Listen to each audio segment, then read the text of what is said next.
Today in the shop, welcome. We're going to finish up some unfinished business today, which is the KTM 500 rebuild. I will explain what we got going on here, but while people start joining in, this is where we're at. So here is the 500 that we tore apart the other day, all live. You got to see all the stuff, right or wrong with it. And here we are back, and did a little research, checked some things out, made sure some stuff was happening. So what I'm going to do is to check and make sure that this works here. Again, this is all done live here in shop at Dirt Bike Test. You can ask the questions. I want to make sure that we're going to the streams. This is good. It's all working now. Hopefully this camera here will also be working today, because that's the one that took a crap on the last show. So the show is brought to you by Yamaha, of course, Bulletproof Designs, a few other companies that make this possible for us. And go ahead and support the people that support this sport. You can also support Dirt Bike Test by clicking through our links at dirtbiketest.com. It says support us. We have an Amazon click-through and also a Rocky Mountain click-through. So that's what we have going on there. And the other thing we're working on, I will show you here, is I don't know what color this looks like on the screen right now, but I'll tell you what, it's not Yamaha blue. It's I think it's unicorn poop blue. It's metallic. It's pretty awesome. It's got a lot of color to it. But anyway, so back to the KTM 500. So if you have any questions, you ask them in the chat. I can go over and check those questions as we're going along, and I will show you where we are with this. So the bike had a knock, and the knock was RPM dependent, only under a heavy load, and I just didn't feel comfortable anymore. The bike has, I have to go check this right now, 12,000 miles and 446 hours on it, untouched. I checked the valves a couple times in that time. I didn't have it. I bought it with about half that miles on it, and basically did nothing else. This knock, wasn't sure. A lot of people said it was the clutch dampers, but it was not, because I replaced these and it didn't change. And so I thought it was something in the top end, and here's where I'm at with this. So pulled it apart, and this is, so we can look inside of the cylinder right now, and hopefully you can see the ring gap right there.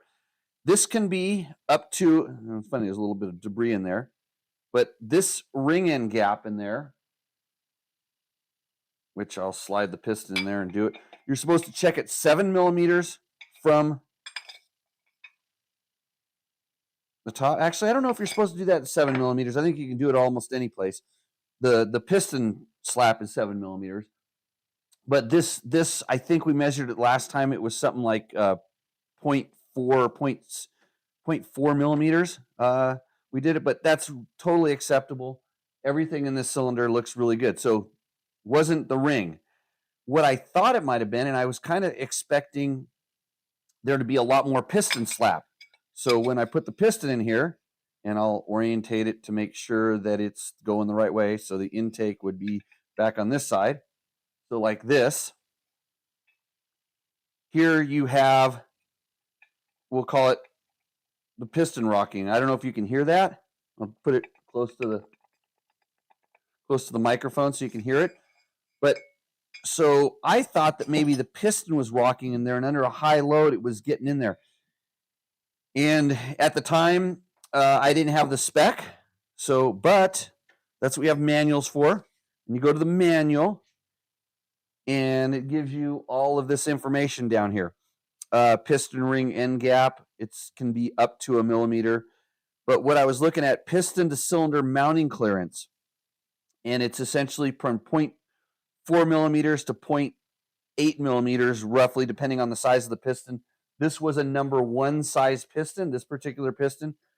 And so I went ahead and measured it. And so the proper way to measure this is you make sure it's orientated correctly, because I promise you, if you turn it sideways the way it doesn't go, it's not the same shape. They are slightly oval inside of there. So let me orientate this. This is the back, the big valves, it's the intakes are on the back, and you drop it down 7 millimeters.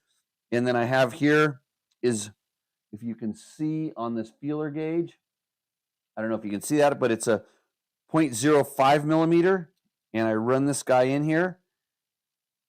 And so now, and I'm going to make sure this is aiming properly, move the camera down a little bit so you can see what I'm working with. So I am running this cylinder up, a piston up in here, and it gets, so it's plenty loose here, but I put this feeler gauge in here and it becomes tight. And there's still a little bit in there, so 0.5, and then I can go up to a higher one at maybe 0.8, 0.7, 0.8. So here's this one here. I slide this guy down in here. And the fact that I can get that down in there means that this is actually worn out. And when we did this the other day, I just grabbed my replacement piston. By the way, we're going to throw a Wiseco in there. Here's the replacement piston. And when I put that in there, so it's got the arrow on it orientated. This is the front, so it's going to go in this way, just like so. And it's a much tighter feel inside there. And then I go to my 0.08. I'll find that sucker again. 0.08 would be right here. And if I put that in there and I try to get that in there, run it down, it basically gets down by the skirt. It passes the ring, gets by the skirt, and gets stuck. And then I go back to the 0.05, which is, as you look, their recommendation in the clearance is 0.0051. Get that in there, put that down, and it goes, and you can just barely force it in there, like a perfect fit. So this cylinder is not worn out. I mean, it could be worn a little bit, but that's what I'm suspecting that knock was. I think I was right. And but in doing all that and checking the ring gap, all the things, checking all the stuff up in the valve train, everything in the head, pulling the clutch apart. By the way, this clutch, stock plates, unblemished, and you even go into the middle, and there's very little sign of any heat going through that clutch. All the pins were good. These are definitely a little bit worn, but I replace those about every 40 or 50 hours, the dampers inside there.